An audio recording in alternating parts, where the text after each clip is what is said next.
Before the fall of kingdoms, before the seas turned black, there were whispers beneath the mountains. The fire remembers. For centuries those words had survived where empires had not. They were spoken in forgotten villages, whispered around fading fires, and carried from one generation to the next by those who still feared the old stories. Children laughed at them. Kings dismissed them as superstition. Priests called them dangerous relics from an age long buried beneath history. Yet no one dared to erase them completely, because every winter when the wind abandoned the mountains and silence settled across the valleys, someone would hear it, a slow, steady heartbeat, not from the forests, not from the sky, but from somewhere deep beneath the earth. Those who heard it never spoke of it lightly. The northern elders simply lowered their heads, adding another log to the fire before staring into the flames as though searching for memories older than mankind itself. "The fire remembers," they would whisper. No one understood what those words truly meant.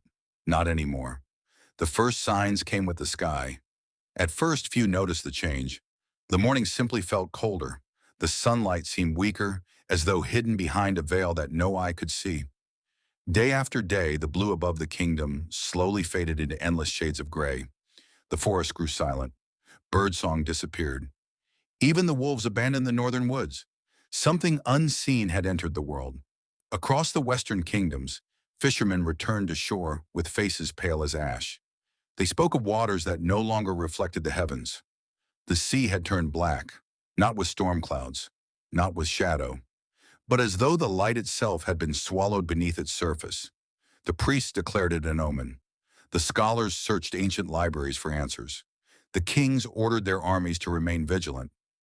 None of them found the truth, because the truth had never been written. It had only been remembered. Then came the trembling. At first it was gentle, a cup shaking across a wooden table, a lantern swaying without wind, loose stones rolling from ancient walls. No one panicked, until the mountains answered. A roar echoed across the north unlike anything the world had ever heard.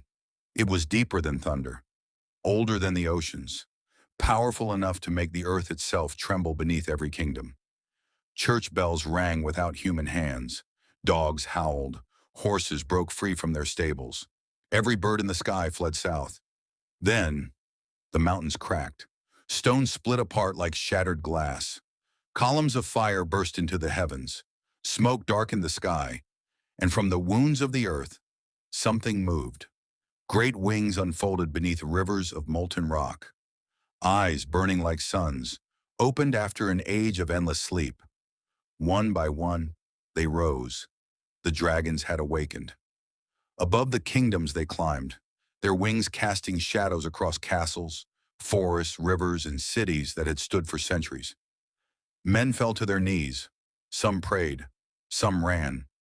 Others simply watched in silence, unable to believe what stood before them. Every legend had been true. Every warning had been ignored. The age of kingdoms was ending.